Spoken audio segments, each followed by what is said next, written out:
Hey guys, how you doing? I hope you've enjoyed your holidays. So I've got a pretty fun activity for you guys to do for performing arts. You are going to compose a song using a variety of random household sounds. So sounds from home. Don't worry, I've got an example I'm going to show you. Let's watch.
Please, hold your applause for later. You can congratulate me when you get back to school.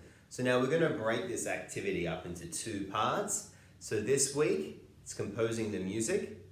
Next week, you're going to put the video together. However, you want to do both at the same time to make your life much easier. So I'm going to record my sound and I'm going to videotape what I did straight away. That's how I put those things together. So I recorded the sound of me knocking or me using the cup, and then I took the video of me doing that same action, so then I could, on Garageband, make the music, put all the tracks together, and then I could use iMovie later on to impose the videos onto those tracks to make that kind of film clip look. Alright guys, it's time to get started. So first things first, open up Garageband. I forgot to mention, you're going to need to stop and start this video a few times. So anytime you need to, press pause on the video, go over to GarageBand, and then come back when you're ready. Don't worry, you're not going to offend me, and I'm going to be here waiting for you to come back. The other thing is, I'm assuming now that you remember some of the GarageBand effects and some of the GarageBand things that we did last year. If you completely forget, that's fine. If you look on the YouTube channel that I've posted this on, you can find the work from the grade 3 or the grade 4s, and that's going to give you a bit of a refresher if you want to, and that will help you out. Otherwise, you should be good to go on this project. Alright guys, so I've opened up GarageBand. I'm going to look at that right hand corner up the top, that plus button. I'm going to press that plus. Now from here, I want to make sure I have it on live loops. Then I can press new. it's taken me to this empty slate. So this is where you can fill up all your tracks and you can put as many things on there as you can. Now you can see in the left hand corner there, that plus.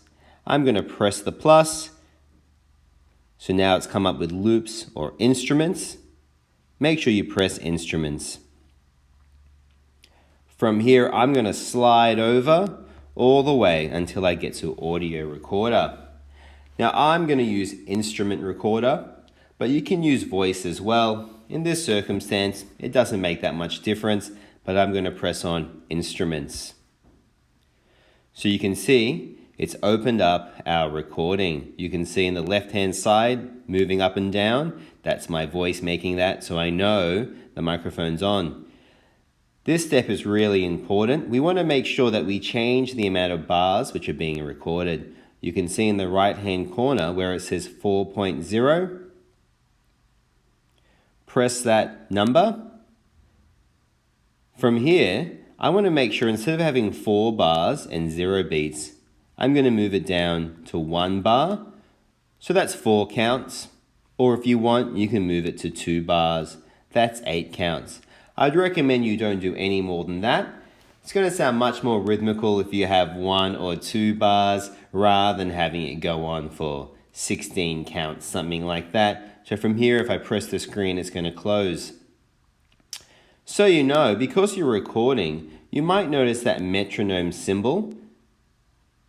If I leave that on, what's going to happen, it's going to make this sound. So if I just press record for a second, you're going to hear it.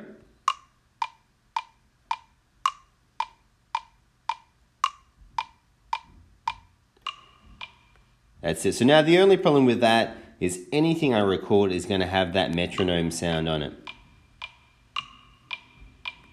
which we don't want. So I'm going to press that undo button to start again. I'm going to press the metronome button. I'm going to turn it off. So now I'm not going to be bothered with that knocking sound when I don't want that. Now I'm going to try recording again. This time I'm going to put a knocking sound on there. So I'm pressing record. It's going to give me 4 beats. And then it's going to start recording. Are you ready?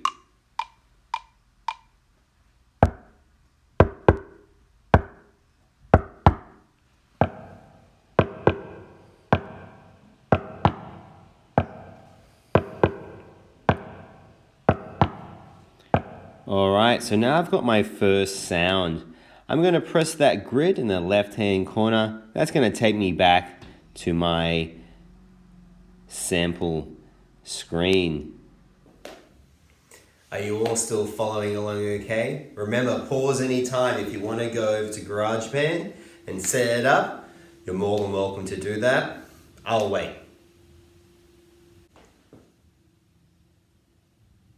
Oh, you ready? Alright, let's keep going. So this next step is going to make your life easier later on, particularly when you're trying to add it to the video. I'm going to slide over my instrument bar so you can see it says nice room. Now I'm going to actually name it something else so I can remember what it is. I'm going to hold on that bar for about a second. You can see all these options that have come up. I'm going to press rename. And that was just me knocking the table. So I'm going to write knock. And return. There we go. So you can see it's renamed my instrument. So now I can just look and I know what sound that's going to make. Alright guys, so this is where I'd also record the video of the action I just did, because you're going to use that next week and you may not remember. So make your life easy. Record the video of you doing the exact same action like this.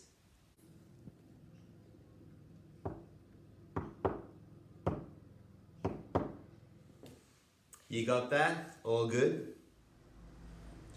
Alright guys, so now I'm going to repeat that process. I'm going to press the plus button, go into instruments, go back to my audio recorder.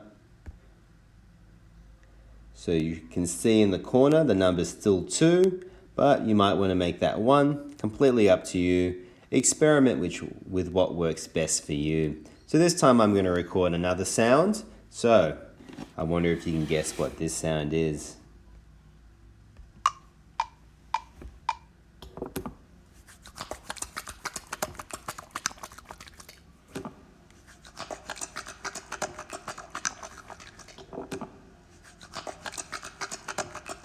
Did you guess correctly? I thought you'd all be experts at this stuff by now.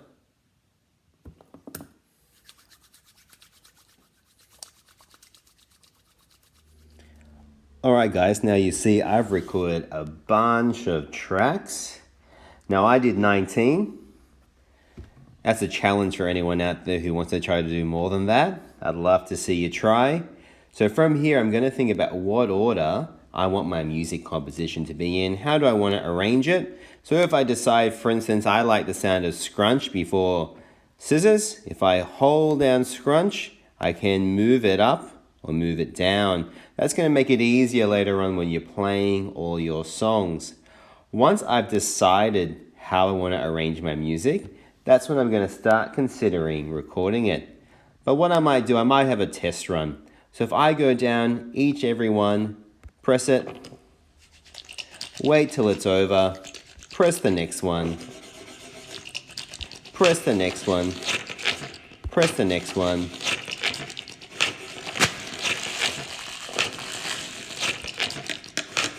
So you can do that for all your videos. Now you notice what I showed you. I put a bit of a remix at the end. So hopefully you remember last year I taught you about the effects up in the corner.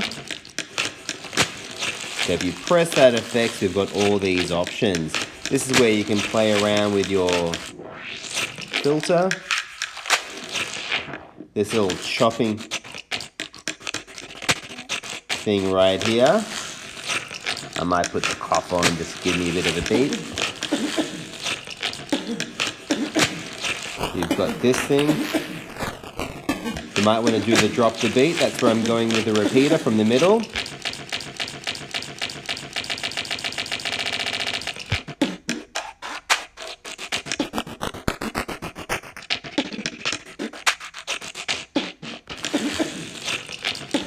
I'm going to let you have a lot of fun with that. I recommend do a few test runs first before you commit to recording. So go down each individual track, make sure they're in the order that you want, and then play around with what effects you want to play with.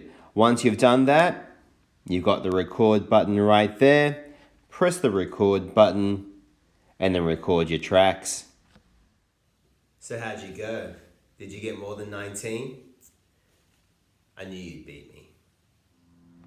So hopefully you've recorded all your tracks now. You might want to just make sure it all recorded the way you want. So if you press the play button, you can test it out.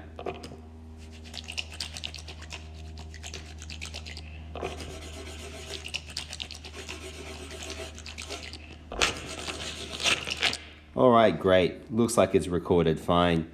So now it's time to save your work, so that way you can upload it. So you can see in the corner, on my one there's a page, but some different iTunes versions have different pictures there. So you want to press that button in the corner. Alright, so you can see here now, I've got mine as sounds from school. You might do sounds from home, but I want you to add your name in there as well. If you hold that down, you're going to get these options where you've got rename. So press rename. Now I might put sounds of school, and just so everyone knows who it's from, I'm going to write Mr. Guion. Alright, press done. Alright, so next step is where it gets pretty complicated. So I'm going to hold on to that again. So you can see now the share down the bottom. You're going to press share. I'm going to click song. Now I want to hear it all in high quality, so leave it on high quality there.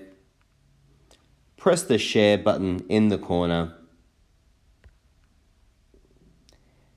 Now I'm going to go to open in.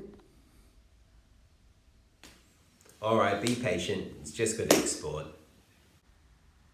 Alright, so now it's finished exporting. I'm going to press save to files. I'm going to leave it in downloads just so it's easy for me to find. But if you've got somewhere else you want to put it, that's okay as well. I'm going to press save in the corner. Cool, so we've done that. So all I want you to do now is to exit iTunes. Let's just make sure it's there. So I want to make sure it all recorded properly. So I'm going to go into Files.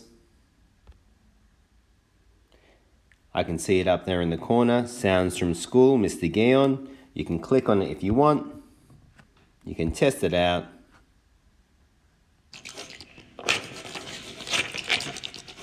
Alright, fantastic. Amazing. You're done for this week. First thing though, what I want you to do is to go onto Teams, find the assignment I posted to you, and you're going to upload that music to there so I can listen to them all.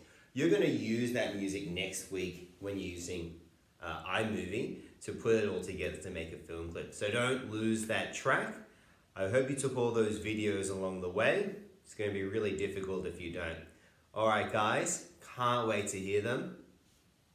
I'll see you all next week.